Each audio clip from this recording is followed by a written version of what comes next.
Avtomobil almaq istəyirsiniz, amma avtomobilin yoxlanmasından, avtomobildən heç bir anlayışınız yoxdursa, istəmirsiniz nə satıcı, nə də usta sizi aldatsın.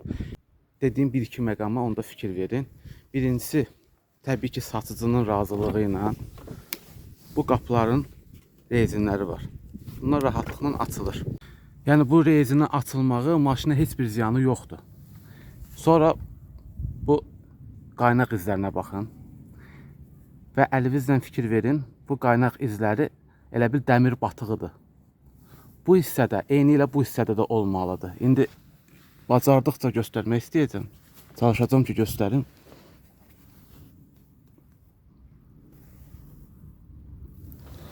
Qaynaq aparatı zavodlarda. Təsəvvürə gətirin, bu qaynaq aparatıdır. Zavodlarda belə qaynaq eləyir. Bir-bir. Fikir verin, hamısı bu vəziyyətdə olmalıdır.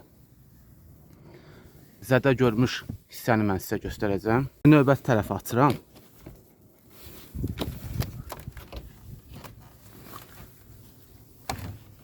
Fikir verin. Burada, bu hissədə artıq o nöqtələr yoxdur. Qaynaq izi nöqtələri yoxdur. Buradan fikir verin.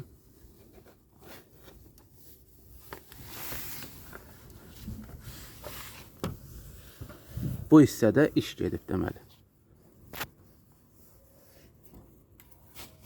Döşəmə hissəsini bütöv açdım ki, sizə daha aydın göstərdim. Sizdə də bir fikir formalaşsın. İndi normal yeri də göstərəcəm. Bu avtomobil kəsilib buradan və fikir verin, kəsilib buradan və qaynaq olunub. Normal zavodun vurduğu qaynaqlara fikir verin. Döşəmə hissəsində.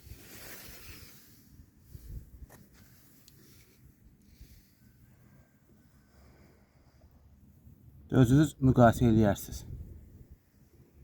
Burada demək olar ki, heç bir udardan, qaynaq izindən söhbət gedə bilməz.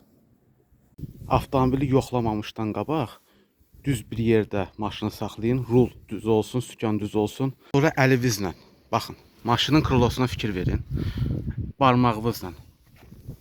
Əlinizi saldınız bura. Bax, 3 barmaq bura girir.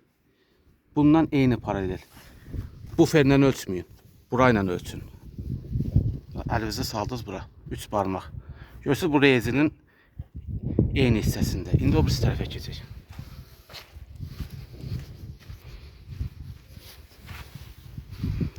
Burada da fikir verin, 3 barmaqdır. Hə, 4 barmaq olsa nə olar? 4 barmaq olsa, ya hərəkətli hissələrində maşının problemi var, ya da maşın qabaqdan zərbə alıb və yaxud da böyürdən zərbə alıb, təkər biraz bu tərəfə keçib. Yəni şübhələnməkdə əsas var. Bu o demək deyil ki, hə, burada 3 barmaqdırsa, orada 3 barmaq deyilsə, maşın udar görüb. Hərəkətli hissələrində də problem ola bilər.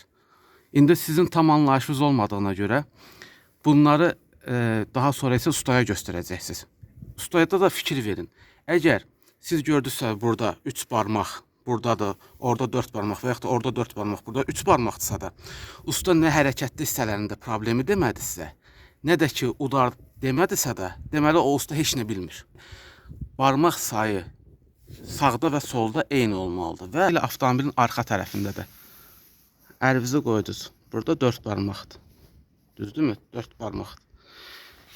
Bu ferdən yox, bu fer hissədən yox, bu fer hissədən sizə aldadacaq. Buradan yoxluyursunuz. Yəni krılondan qapının yaxın hissəsindən. 4 barmaqdır. İndi keçirik o birisi tərəfə. Avtomobilin bu sağ tərəfidir.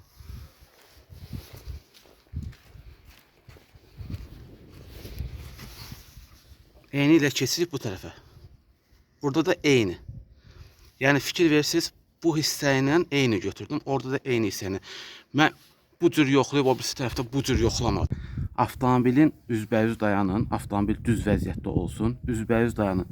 Təkər buradan biraz çıxıbsa da, oradan içəri giribsə də, məsələn sol tərəfdən içəri girib, sağ tərəfdən biraz çıxıbsa da, onda da şübhələnməyə əsas var. Əgər o usta rezinləri açıb baxmadısa, maşını qaldırıb altına baxmadısa, motor bölümünü, bagaj hissəsini açıb yoxlamırsa və yaxud da ki, sizin tapdığınız şübhələri o tapıb nəyəsə əsaslandırmadısa da, Deməli ya usta işi bilmir, ya da ki gizlədir.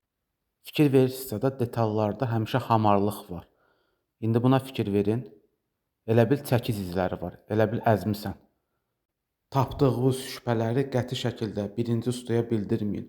Qoy o avtomobili yoxlasın. Əgər işi bilən ustadırsa, siz tapdığınız şübhə və ya nöqsan varsa, o rahatlıqla tapacaq.